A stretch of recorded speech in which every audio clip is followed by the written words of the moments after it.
Hello, everyone, and welcome to Full-on, your Fulham-centric football podcast. I'm your host, Ash Woolford. Joining me today is the full team. Mozza, how you doing, buddy? Very good. Hope you're all well. Yeah, good, mate. Good, mate. Drew, how are you, mate? I'm doing well, my friend. Good to see you. And AJ, how you doing, buddy?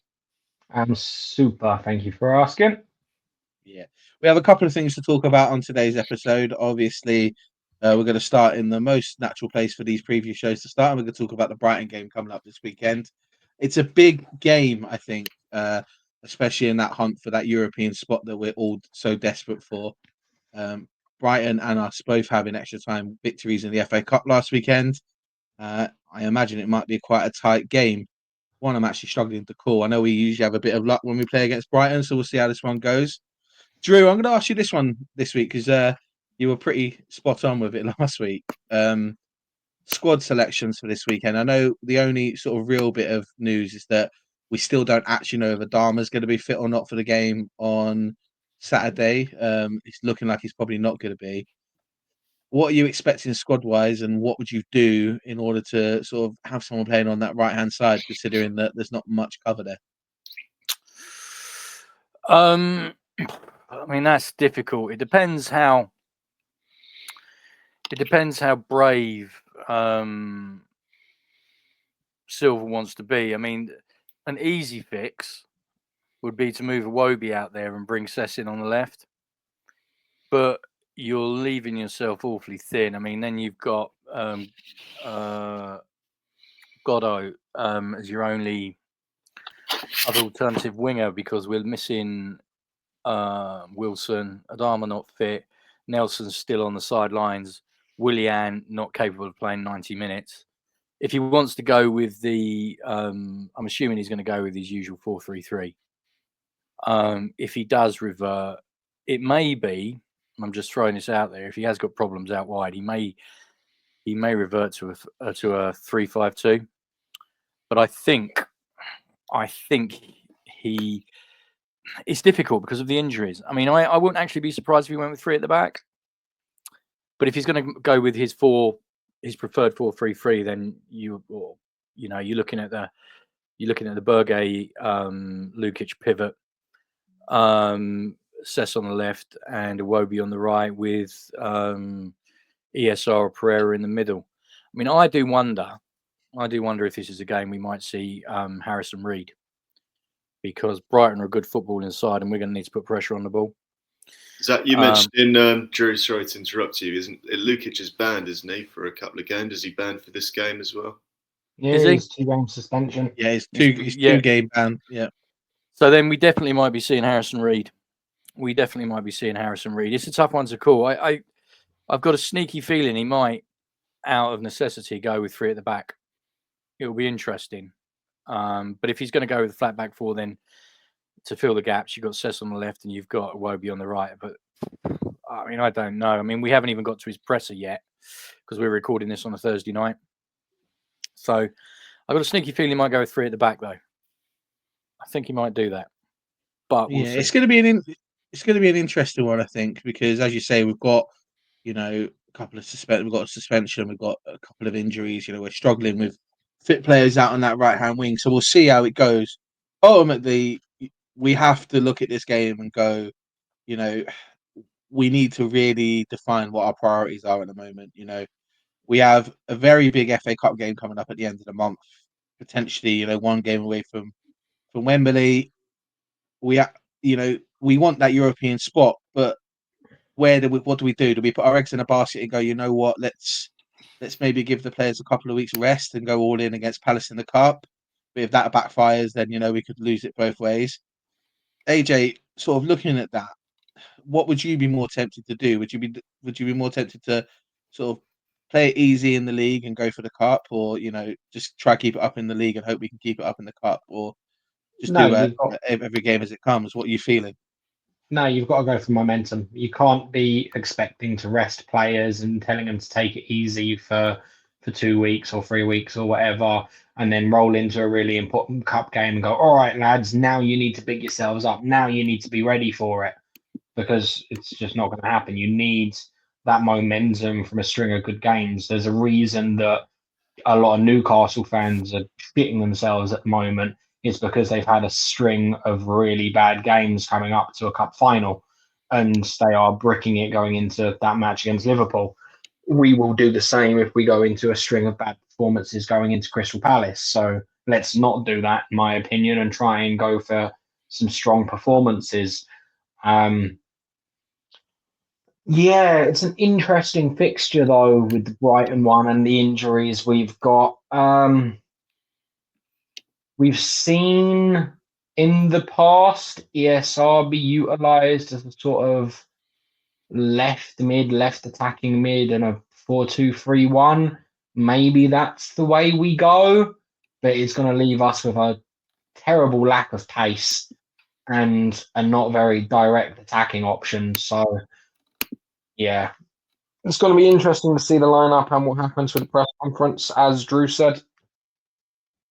Yeah, I think this is genuinely. I think this might be one of the first times this season where we're 2 days away from the game as we record, one day as this comes out, and I couldn't tell you who I'm pretty certain is going to be our starting lineup, which is, it's a concern in one way, but we don't have a massive squad, but we've also done all right to get this far into the league and have this be the first time we've had this problem.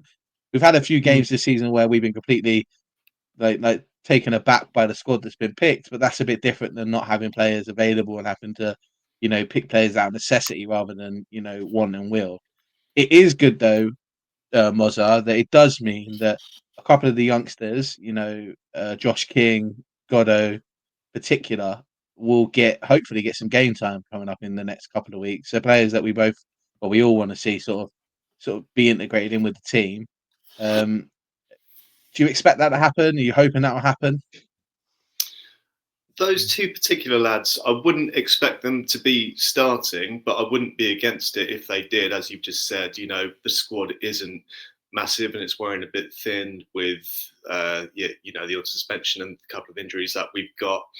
But I can't really add any more to how AJ and Drew have just put it with regards to your last two questions anyway. Like, Brighton are in a very similar position to us. They're in the quarterfinals as well of the Cup. They've got Forest. That's going to be a very tough game for them next. Europe is also up for grabs as well. And what are they? They're the space above us, aren't they? I've just got to get the table up. Yeah, they're a point above us in 8th place in the Premier League. So they're going to be in a very similar predicament. And I would not for 1 second expect them to sort of rein it in and sort of take one thing for granted over the other. Look, neither team is going to get relegated, from the Premier League this season.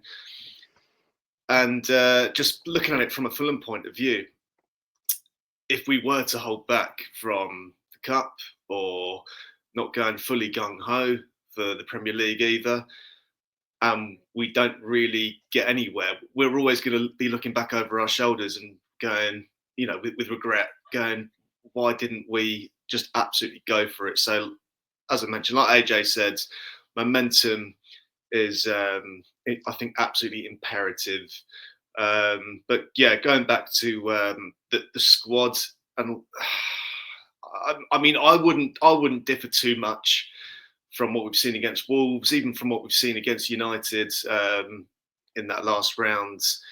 I think there's a lot of players out there that want to prove themselves. Even Ryan Sessegnon, who I haven't really for no rhyme or reason, I haven't really sung his praises high enough since he has been given the chances when he's appeared for us. But God, I'd love to see that boy starting for us. So if there's anyone that can lead by example to the youngsters, bearing in mind what Sessegnon's 23, 24 himself, isn't he, or thereabouts? Yeah. It can be him to do that for the likes of Goddo and Josh King as well. Yeah, it'd be interesting to see how that sort of works out. We look back at the game at the Cottage earlier on in the season where we came out 3-1 winners. I don't know if you guys sort of remember that far back. It was a game in which Brighton had the majority of chances in the game. We were just quite clinical on the day. Another one of those performances that their fans probably absolutely hate when they play against us, where on paper they're probably the better team on the day, but we just come out with a decent result and we get a good game in. It's always a really difficult game playing Brighton. It's always really difficult. Definitely going to the Amex and playing well and getting results. But we have this luck, I think, against Brighton where we just always seem to pull one out of the bag. Drew, do you think that sort of come into play on Saturday a bit mentally, maybe with Brighton more than us, or is it Definitely just with a their case of definitely with their fans. I mean, they've won their last 3 against us. They haven't won in 9 tries against us, I think it is. So there's definitely history on our side. But as we saw at Old Trafford on Sunday, your luck can't hold forever. Now, I'm not saying that when we beat them at the Cottage we were lucky, but we have had our fair share of luck. I mean, I think it's going to be a bigger psychological problem for them than us, but I wouldn't put too much stock in it because, as we saw against Palace, as we saw against Wolves, if we're not good enough to not turn up and get a result, and if we're not on it, irrespective of how much luck we have against Brighton, I think our luck will run out. I think it really is as simple as that. I think we've got to match their intensity, but I think a lot of it will come down to Silva, as we've already discussed, having a good feel for his team and seeing what sort of condition they're in, which is why I floated the idea that he might go to a back 3 just to rotate more. And it also will give players that aren't playing regularly a incentive because they'll get some game time. Because I think at the business end of the season, he really is going to need to rely on his squad, because I am a firm believer that although he's got his set 11 that he'd like to play every week, the Premier League is just too much. And because they're not all 23, 24, 25, I think they got tired very quickly, which was what we were talking about against Palace. So I think Silva needs to rotate, and I do fancy that he might go with 3 at the back. And the luck thing, I think, will be overplayed if we don't match Brighton for effort. Yeah, it's going to be an interesting one. I think it's one of those games where I really can't pick what I think the score's going to be. It's one Hey of those everyone, it's a games preview where show, and we've got no idea what's going on. yeah, we have no idea what's going on. Yeah. I don't want to go in too confident because I really like this Brighton team. I think they're really good and they play And really they're a good good football team. But but they have these moments where they drop a clanger. Like they're like us, really. And I think the league table says that exactly as it is. Both teams are very good footballing teams. They're very good footballing sides, but every now and then they just drop an absolute clanger. And I don't know if we're going to see that on Saturday. I'd like to see a little bit of a reaction to the game. I know we won at United on the weekend in the cup, but I want to see a little bit of a reaction from the guys because a couple of performances on the weekend weren't that great. We called that out in the post United show that some of the performances weren't exactly electric. But we'll see where that goes with that. Lads, let's finish the preview of the game like we always do before we talk about the FA Cup game coming up. I want you all to pick a player to watch from both sides and give me a scoreline prediction as we always do. Mozza, as always, mate, I'm going to start with you. Give us a player to watch from both teams and a scoreline prediction, please. I shouldn't be allowed to do predictions anymore because I don't think I've got one remotely right this season. But anyway, starting with players to watch, I think for Brighton, I often keep going for the strikers on the opposition sides. So assuming that they're fit, Welbeck or Pedro, I think can give us problems in that sense, depending on what the formation is at the back as well. If it is 3 at the back, as Drew has suggested, and I think that's very likely. I think that can be a little bit scary. On that basis, are ones to watch. I would say Bernd Leno as well. Now, I don't think we're going to keep a clean sheet. I can't remember the last time we kept a clean sheet away from home anyway. But after his performance, I'm hoping he'll be playing on a high. after the penalty shootout against United at the weekend. I think it will be good to watch. So he could go one way or the other, just like supporting Fulham. You never know. Just like doing this pod for preview games, we don't know. So yeah, he'd be my one to watch. I also would say Sessegnon as well. Sorry, if I can give two, another guy for us to watch. As I just mentioned earlier, scoreline prediction. I'm going to say 2-1 Fulham. We'll take that all day long. AJ, come to you next, mate. Players to watch from both teams for the scoreline prediction, please. If Matt O'Reilly's got over his illness, he'll be an interesting watch, considering he scored an own goal against us in the reverse fixture and will probably not want to be doing something similar again. So he'll probably want to be bigging themselves up to make amends for that, especially in front of the Brighton fans. Outside of that, Danny Welbeck is just doing Danny Welbeck things of recent, and it's quite concerning because he's the sort of striker we give the opportunities to. I wouldn't put it past him scoring a worldie against us. Fulham players to watch. The only real one for me is whoever ends up replacing Lukic in that midfield. He's got really big shoes to fill. So whoever that may be, it'll be interesting to see. Obviously, we're all quite hopeful for Harrison Reed, but maybe we see Kenny if he's available to try and dominate the ball and control the game a little bit more. I don't know if Kenny's fit again now. I don't know. Yeah, it's going to be an interesting one. I know Kenny Tete has been training with the squad again, so it'll be interesting to see if he's on the bench and gets some minutes late in the game. Outside of that, score prediction. Honestly, this one kind of screams like a 0-0 to me. Both teams coming off the back of quite an exhausting cup game. Both teams probably happy to take the point and move on to the big fixtures we've got afterwards.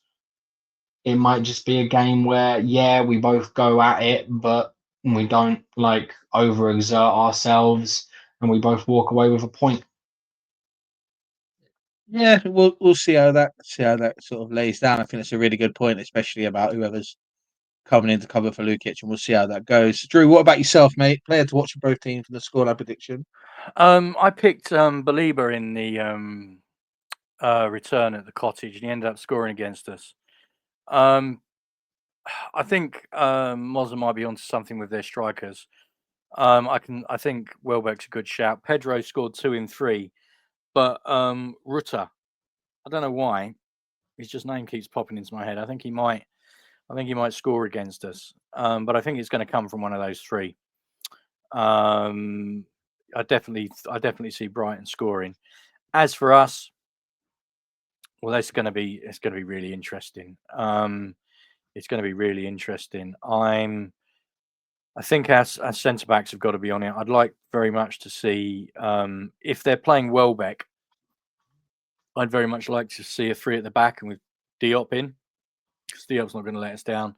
But I think in the midfield, I think if we've got as I was corrected earlier on, I've completely overlooked Lukic starting a 2-match ban. Then it's logic to me says that it would be Harrison Reed that comes in, and if he does, he's going to be crucial. He'll never let you down, but the pivot of Lukic and Bergate has been so crucial for us. I think keeping hold of the midfield is going to be really important. So yeah, I would, if Diop starts and we go over the 3 at the back, I'd pick Diop. Otherwise, Reed comes into the midfield. I pick Reed for us. For them, like I said, it's one of 3 from Rutter, Pedro, and Welbeck. So yeah, score predictions. Oh, I think it's going to be a low-scoring game. It might be the odd goal in it. It might be a 1-0 or a 1-1, but I couldn't tell you if it's 1-0. I couldn't tell you which way it's going to go. I'd take a draw right now, if I'm going to be brutally honest. Fortunately for us, Matoma's not playing, and also Lamptey is suspended. We know how quickly He's not. Lamptey can play. Lamptey can play because Brighton went through in the cup, and it was a second yellow card, not a straight red. Oh, well, that's He's that's banned. He's bad banned for news. the next round. Yeah. Well, that's bad news. Yeah, well, Matoma not playing is good news, but yeah, I think odd goal, Reed or Diop for us, and one of Rutter, Pedro, or Welbeck for them. Yeah, I think they're all good shouts from all of you. Actually, sort of, you go through that Brighton squad, and they have a couple of players that step out for you. Danny Welbeck's form this season has been outstanding.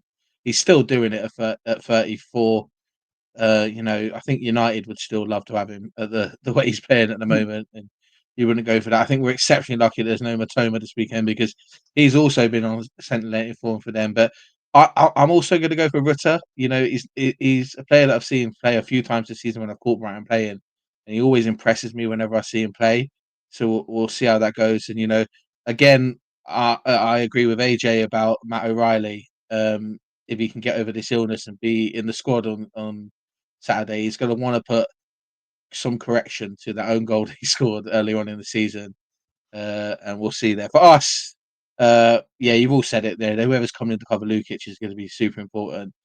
This is one of those games where if ESR is playing, I really want to see him step up and play and sort of show that he's worth. We've said it many, many times this season that when we're 1-0 up and he's on the pitch, he looks great.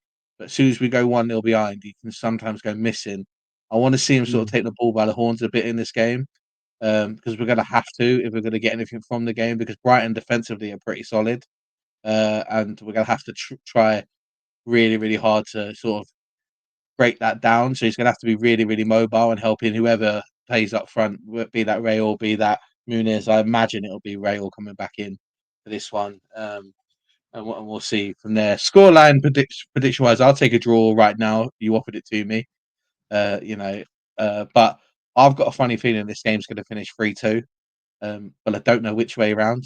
I'm going to be super brave and say Fulham, but every time I'm positive, the game's an absolute dud, and every time I'm negative, the game's a bit mental. So we'll see.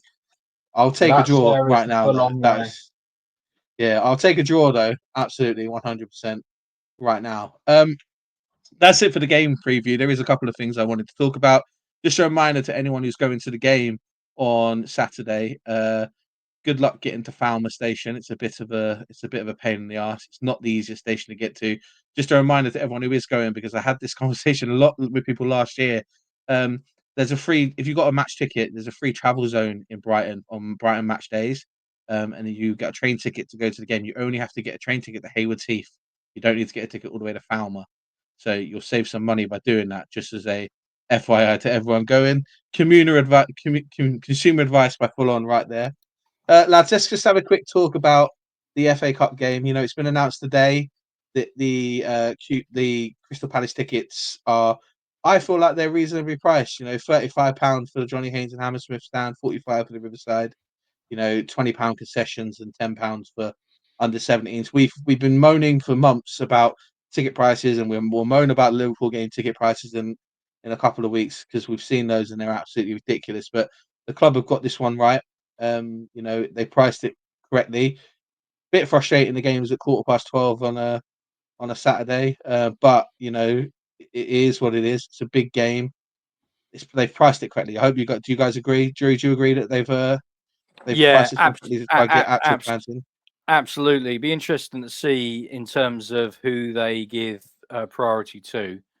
I'm hoping that they've realised, and we talk about the Fulham Brain Trust in euphemistically, but I'm hoping they've realised we've got a legitimate shot of getting to Wembley, and I'm not talking about the semi-finals.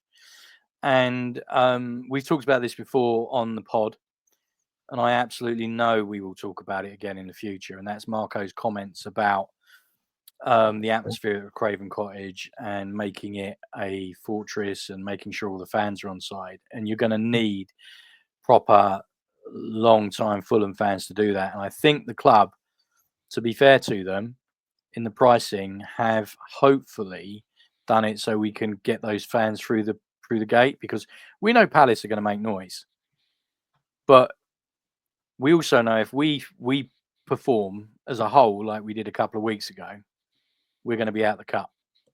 So if the club have designed the ticket pricing with the sole intention of getting what we consider to be long-standing Fulham fans there, then I have to salute the club for doing that. They've called it right. Absolutely, those prices are having me considering going, and that's quite a long stretch for me considering the commute You live and in the fact. you live in the Isle of Skye or whatever it is. Yeah, I live in the middle of fuck off nowhere, as it's called. There's a nice sign outside that says "middle fuck off nowhere." Yeah, it's a bit of a trek for me, and obviously it's one that with that sort of pricing, I could actually potentially bring my kid to as well. Sit in the nice shiny new Riverside, because I guarantee you there's not going to be another opportunity to get tickets at that price for the Riverside. Yeah, it's good. I think they priced it well. My other thing they've done, which I'm absolutely loving, is that even though they've not made the Putney End available to Fulham fans, they've not given Palace the whole of it. They've still only given them the allocation at the FA. Say we have to give for cup games, which is fantastic because we know the Fulham are still quite angry about Palace and the damage that some of their fans caused to the pitch a couple of years ago with a couple of smoke bombs. So it's petty. Yes. Do we need it to help make sure that they don't have 7,000 fans behind that goal? Yes. I'm happy to see it. Yes. So we'll go with that. For once, the club have got it absolutely spot on, and we have to mention it obviously because we criticize them enough when they outprice people. But as I say, it's a good one, and we're happy for it. Tickets for that are on sale from Monday the 10th, I think, for season ticket holders. So everyone who is season ticket holder, keep out for that. And more information is obviously on the Fulham website. Guys, thank you very much for joining me for this Brighton preview. Big game coming up this weekend. A couple of big games coming up with no Sasha Lukic. But we'll see how we do. Have a good rest of the week. Hopefully this weekend we can get a good result. We'll see you all on Monday, hopefully with a review of this game. Other than that, come on you Whites.